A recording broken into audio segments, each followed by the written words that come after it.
রিজু দত্ত, আপনারা সকলেই জানেন 4 মে বাংলার বিধানসভার ফল বেরিয়েছে। বাংলার মানুষ দুহাত তুলে বিজেপিকে আশীর্বাদ করেছে এবং বাংলায় পরিবর্তন হয়েছে। আগামী 9 মে নতুন সরকার গঠন হবে বাংলায়। আমি আমার পরিবারের সুরক্ষার জন্য, আমার সার্ভাইভালের জন্য দলের মুখপাত্র হওয়ার সুবাদে বিজেপির অনেকের সাথে আমার ভালো সম্পর্ক ছিল, যারা এখন সবাই বিধায়ক হয়েছে তাদেরকে আমি ফোন করি। কিসের জন্য ফোন করি? নিজের এবং নিজের পরিবারের সুরক্ষার জন্য। এবং আমি স্পষ্টভাবে বলতে চাই যে বিজেপির এত ব্যস্ততা, 9 তারিখ তাদের শপথ গ্রহণ, প্রতিটি বিজেপির বিধায়ক যাদের আমি ফোন করেছি তারা দুটো রিংয়ের মধ্যে আমার ফোন ধরেছে। নাম্বার 1, বিজেপির দিল্লির শীর্ষ নেতৃত্ব এবং বিজেপির বাংলার শীর্ষ নেতৃত্ব আমাকে ওপেনলি বলেছে, তুমি বুক ফুলিয়ে তৃণমূল কংগ্রেস করো, তোমার পরিবারের ওপরে কোনো আঁচ আসবে না। কারণ আমি তাদের একটাই কথা বলেছিলাম যে দাদা, আমাদের কি বাঁচার অধিকার নেই? আমরা বিরোধী দল করি, এখন আমরা তৃণমূল কংগ্রেস করি, আমি তৃণমূলের মুখপাত্র, কিন্তু আমার কি বাঁচার অধিকার নেই? আমাদের কি বেসিক সম্মানটুকু থাকবে না? আমাদের জীবন জীবিকা, আমাদের চাকরি, সেটাও কি আপনারা কেড়ে নেবেন? তাহলে বলুন আমরা সুইসাইড করে দিচ্ছি। তখন বিজেপির সর্বস্তরের দিল্লি এবং বাংলার শীর্ষস্থানীয় নেতৃত্ব, আমি তাদের নামটা নিচ্ছি না, তারা এক কথায় বলেছে, তোমার উপরে বা তোর উপরে কোনো রকম প্রবলেম হলে আমাকে ফোন করবি। এবং তারা বারংবার হোয়াটসঅ্যাপে খোঁজ পর্যন্ত নিয়েছে, কোনো প্রবলেম হয়নি তো? এটা যদি আমি না বলি আমি পাপ করব। তারা আমাকে স্পষ্ট বলেছে, রিজু তুই যা করেছিস, যা ভাষণবাজি করেছিস, যা ডায়লগবাজি করেছিস, কর্মীদের মনে তোর জন্য রাগ আছে, কিন্তু তুই দলের মুখপাত্র হয়ে করেছিস। তুই কারুর বেআইনি ভাবে জোর খাটিয়ে জমি কেড়ে নিসনি, বাড়ি দখল করে নিসনি, কারুর বাড়ির মা বোনের গায়ে হাত দিসনি, কাউকে মারধর করিসনি আমাদের কোনো কর্মীকে না। তুই কোনোদিন ফলস কেস দিয়ে কাউকে থানায় ঢুকিয়েছিস, জেল খাটিয়েছিস। সেই জন্য আমরা কথা দিচ্ছি, তোর বা তোর পরিবারের ওপরে কোনো আঁচ লাগবে না। এবং আমি আজকে বলছি, এই 6 তারিখ দুপুর 3টের সময় আমার বাড়িতে একটা পাথর পর্যন্ত, কেন একটা পাথরের কোনা পর্যন্ত কেউ মারেনি। নমস্কার দর্শক, গতকাল এইসব বলেছেন টিএমসির এই মুখপাত্র রিজু দত্ত। একটা লম্বা বক্তব্য দেখছিলাম, 15-16 মিনিট। আমি জাস্ট খানিকটা অংশ শোনালাম। কি বুঝছেন? কেন বলছেন এইসব? কেন এত নরম সুর? উনি এইভাবে কথা বলেন, এতটা সৌজন্য, এতটা এইরকমভাবে কথা বলেন। বিজেপিকে উনি কিভাবে দাগতেন, কিভাবে বলতেন? আর আজকে হঠাৎ করে বিজেপির লোকজনদের সঙ্গে ওনার নাকি সব যোগাযোগ হয়েছে, তারা আশ্বাস দিয়েছেন, হোয়াটসঅ্যাপে যোগাযোগ রাখছেন, কোনো ইট পড়েনি, পাটকেল পড়েনি, এত ভালো হয়ে গেলেন বিজেপির সব লোকেরা। কি ব্যাপার? সত্যি সব যোগাযোগ হয়েছে? সত্যি দিল্লি বেঙ্গলের শীর্ষস্থানীয় যারা সব যোগাযোগ করেছেন? বিরাট যোগাযোগ তো দেখছি, বিরাট যোগাযোগ। আর এদিকে তো বিজেপির একেবারে সব উদ্ধার করে দিচ্ছিলেন। হ্যাঁ, এরকম বলেছেন বিজেপির লোকেরা যে তুই তো কিছু করিসনি, মারিসনি, জমি দখল করিসনি, কাউকে মিথ্যা কেস দিয়ে জেলবন্দি করিসনি, এইসব বলেছেন বিজেপির উপরের নেতারা। কে তারা? কে কারা? নামটা বলতেই পারতেন, একটু শুনতাম। শোনার পরে ফোন নাম্বারটা জোগাড় করে আমরাও তাকে ফোন করতাম যে তাই নাকি রিজু দত্ত কিছুই অন্যায় করেননি। অন্য দেখুন, জবরদখল এইসব মানে জায়গা জমি, সেটা তো প্রমাণ লাগবে এক্ষুনি, এটা হয়তো আমরা এক্ষুনি বলতে পারবো না। মিথ্যা কেস দিয়ে কাউকে ঢোকানো নেই, জেলবন্দি করার নেই উনি। আপনারা জেনে গেছেন। আমি প্রশ্ন করতাম যারা বলেছেন এই কথাগুলো, কে বলেছেন, কারা বলেছেন, প্রশ্ন করতাম। এই জন্যই করতাম, প্রমাণ দিয়ে, এই প্রমাণটা আছে আমার কাছে, প্রমাণটা হাতে রেখে আমি বলতাম। রিজু দত্ত নিজে পোস্ট করেছিলেন, নিজে, যে আমি অভিযোগ করেছি এই ব্যক্তির বিরুদ্ধে, রোদ্দুর রয়, মনে আছে? মমতা ব্যানার্জির সম্পর্কে উনি যেভাবে কথা বলেছিলেন, তো সেই জন্য তার বিরুদ্ধে কেস করা হয়েছিল এবং তাকে রাতারাতি ধরে নিয়ে চলে আসা হয়েছিল, বেশ কিছুদিন জেলবন্দি করা হয়েছিল, বেশ কিছুদিন। রদ্দি রায়ের নাম্বার পেলে আমি তো এই সময় ফোন করতাম। নাম্বার যদি কারো কাছে থাকে দর্শক একটু দেবেন তো, আমি একটু কথা বলবো আরও ওনাকে দিয়ে, মানে ওনার কাছ থেকে আরও মানে ক্রস ভেরিফিকেশন যে বিষয়টা করব। নাম্বার থাকলে আমাকে হোয়াটসঅ্যাপে দেবেন তো। তো উনি মানে উনি তো বলবেনই, কিন্তু উনি তো নিজেই বলেছেন, ঋজু দত্ত নিজেই তো পোস্ট করেছেন যে আমি এরকম করিয়েছি অ্যাকশনের ব্যাপারটা, এবং এটা দেখুন পুরো কপিটা, নিচে দেখুন ঋজু দত্ত। তাহলে যিনি এই রকম কেস টেস দিয়ে একটা কোথাও কিছু কমেন্ট করেছেন, যেমন হয় আর কি, শাসকের অত্যাচারিত সবাই তো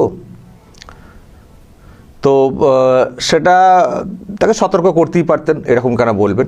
কিন্তু সেটা না করে পুলিশ দিয়ে তুলিয়ে এনে বন্দি করে রাখা, আরও কেস ট্যাগ করার চেষ্টা, কত কি হয়েছিল, এখন ন্যাকামি সাজছেন আমি কাউকে কেস দিইনি। আমার তো মনে হয় আমার নামেও মনে হচ্ছে একটা কিছু হয়েছিল, অনেকের নামে কেস করেছেন।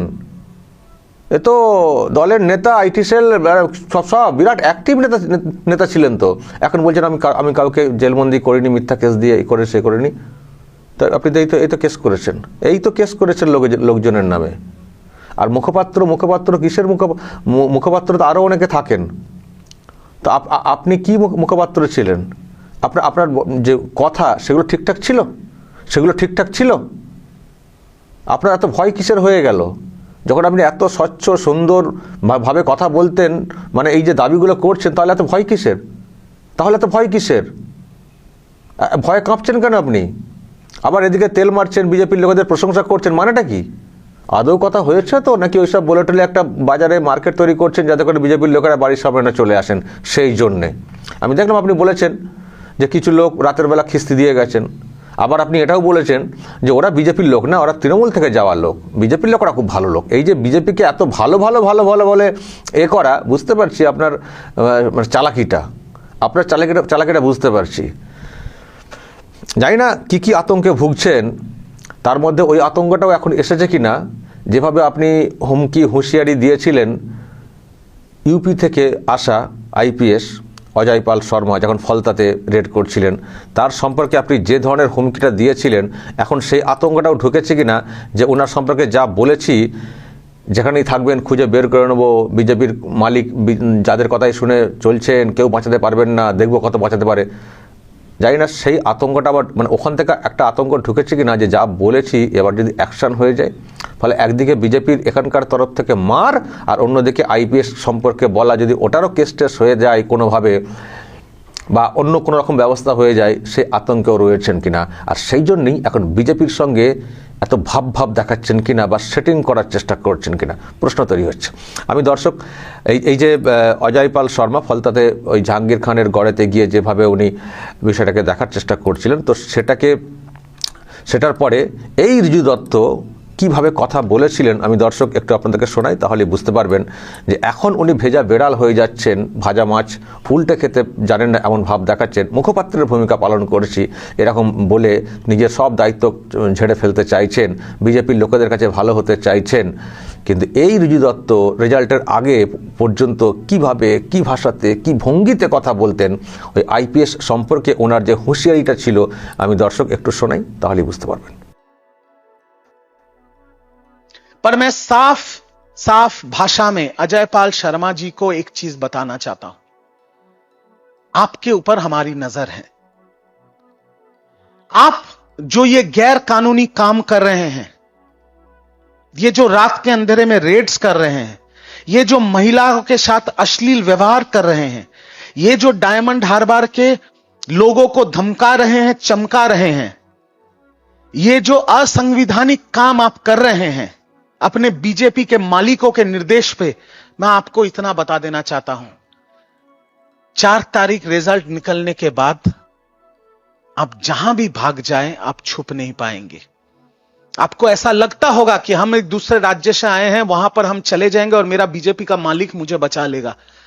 मैं आपको सीधी तौर पे यह कहना चाहता हूं कि आपके खिलाफ एफआईआर होगा, आपके खिलाफ चार्जशीट होगा, और आपको घसीट के कोर्ट में लाया जाएगा, जहां पर कानून सख्त से सख्त कार्रवाई आपके खिलाफ करेगी। कोई राज्य, कोई बीजेपी का मालिक आपको बचा नहीं पाएगा। আচ্ছা, এই ভাষণটা শুনেছেন? ওই যে উনি যেসব বিজেপির নেতাদের সঙ্গে কথা বলছেন সেই নেতারা শুনেছেন উনি যে ভাষণটা দিয়েছিলেন? এটা মুখপাত্রের ভূমিকা ছিল? এটা মুখপাত্রের বক্তব্য? এটা একজন আইপিএস, তিনি তার এসে কাজ করছেন, তার যেভাবে মানে এলাকা ঠিক রাখতে গেলে যেখানে যেভাবে হুমকি দিতে হয়, মানে একটু ভয় ধরাতে হয়, মারার থেকেও ফোঁস করাটা অনেক বেশি কাজের। তো সেটা উনি করেছেন এলাকাকে শান্ত রাখার জন্য, এবং দেখেছেন তারপরে মানুষ ওখান থেকে বের হতে পেরেছিলেন অনেকটাই, যদিও পরে আবার কারচুপি আরও করার চেষ্টা হয়েছিল, ধরা পড়ে গিয়ে ভোটটাই বাতিল হয়েছে। তো তাকে এই রকম কথা বলছেন, যেখানে আপনি চলে যাবেন খুঁজে নিয়ে চলে আসবো, বের করে নিয়ে আসবো, আপনাদের কোনো মালিক, বিজেপির মালিক বাঁচাতে পারবে না। তো যিনি এইভাবে কথাগুলো বলেছেন তাকে বিজেপির কোন নেতা বলেছেন যে তুই তো এমন কিছু করিসনি, তুই তো মুখপাত্রের ভূমিকা পালন করেছিস? মুখপাত্রের একটা ভূমিকা ছিল, তো ক্রাইম করা হয়েছে, হুমকি হুঁশিয়ারি আইপিএসদেরকে দেওয়া হয়েছে, এটা এটা এটা এটা মুখপাত্রের কাজ? এটা মুখপাত্রের কাজ? অজয় পাল শর্মা এখানে কি করেছেন? অন্যায় কাজ কি করেছেন? কোথায় মহিলাদের উপরে কি করেছেন? আমরা সবাই তো দেখেছি তো মিডিয়াতে। বরং তিনি প্রশংসা কুড়িয়েছেন যেভাবে উনি কাজ করে গেছেন। এলাকার মানুষের তো কোনো অভিযোগ ছিল না, তো কোনো অভিযোগ ছিল না। ওই জাহাঙ্গীর খান তার বাহিনীর অভিযোগ থাকতে পারে, আর আপনাদের অভিযোগ থাকতে পারে। অজয় পাল শর্মার সম্পর্কে তো বাংলার মানুষের তো কোনো অভিযোগ ছিল না। তাকে আপনি ওইভাবে শাসিয়েছেন, দেখে নেবো, খুঁজে বের করে নেবো 4 তারিখের পরে, আর 4 তারিখের পরে নিজেই গর্ত খুঁজছেন কোথায় ঢুকবো, আবার ভাব করার চেষ্টা করছেন বিজেপির লোকেদের সঙ্গে। আমি জানি না বিজেপির ঝান্ডা ধরানোর চেষ্টা করছেন কিনা, ইচ্ছা আছে কিনা, সবই প্রশ্নের। মানে পিঠ বাঁচাতে গেলে যে কত রকমের কি অভিনয় করতে হয় সেটা আমরা দেখতে পাচ্ছি। আর আপনার সঙ্গে যদি যোগাযোগ হয়েই থাকে বিজেপির লোকেদের, তো ভালো কথা। তো প্রকাশ্যে আসার কি আছে? প্রকাশ্যে এইসব নিয়ে বলার কি আছে? এখানেই তো সন্দেহ তৈরি হচ্ছে যে আদৌ কথা হয়েছে কিনা। কথা হয়েছে যখন নজর রাখছে অমুক তমুক, ভালো। আপনাকে কি বলতে বলা হয়েছে যে আপনি প্রেস মিট করে বা এই করে ফেসবুকে বলুন সকলকে?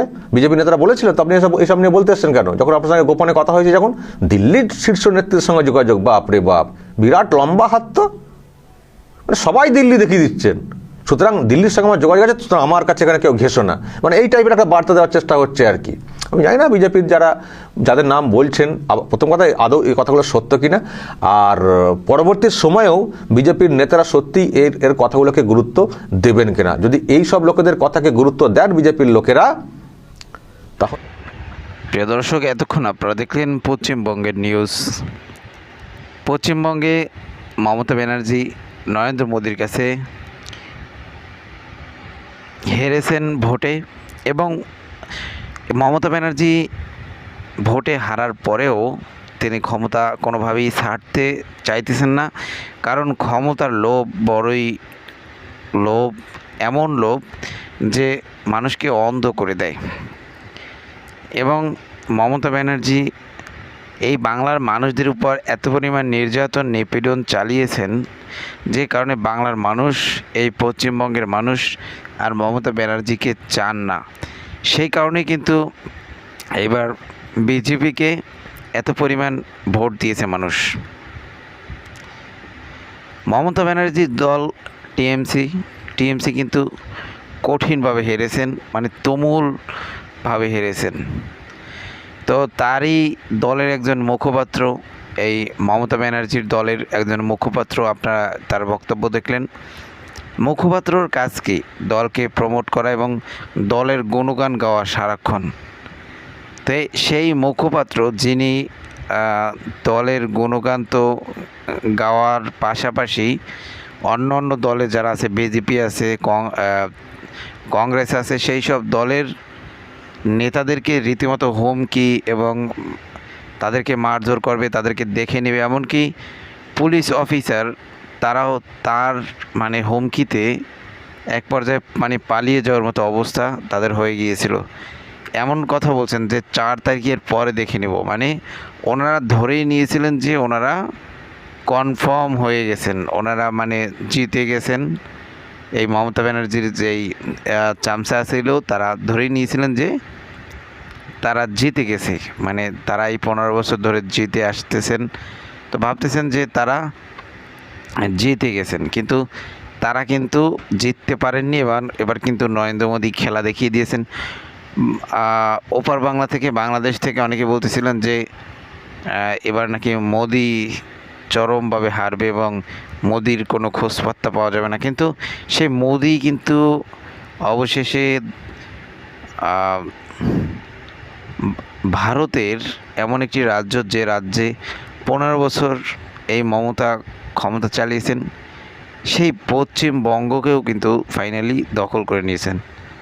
তো এইভাবেই কাজ করা উচিত। ভালো কাজ করলে, মানুষের পাশে দাঁড়ালে মানুষ পছন্দ করে এবং মানুষ ভোট দেয়। এটা দিয়ে অন্যান্য নেতাদের শিক্ষা পাওয়া উচিত এবং আশা করি বিজেপি এবার ভালো কাজ করবে। বিজেপি যদি ভালো কাজ করে তাহলে মানুষের মধ্যে টিকে থাকতে পারবে। তো যাই হোক প্রিয় দর্শক, এতক্ষণ আমাদের সাথেই ছিলেন, সেজন্য ধন্যবাদ। আজকের মতো আমরা এখানে শেষ করলাম। আবার দেখা হবে নতুন কোনো ভিডিওতে। ভালো থাকবেন, সুস্থ থাকবেন। খোদা হাফেজ।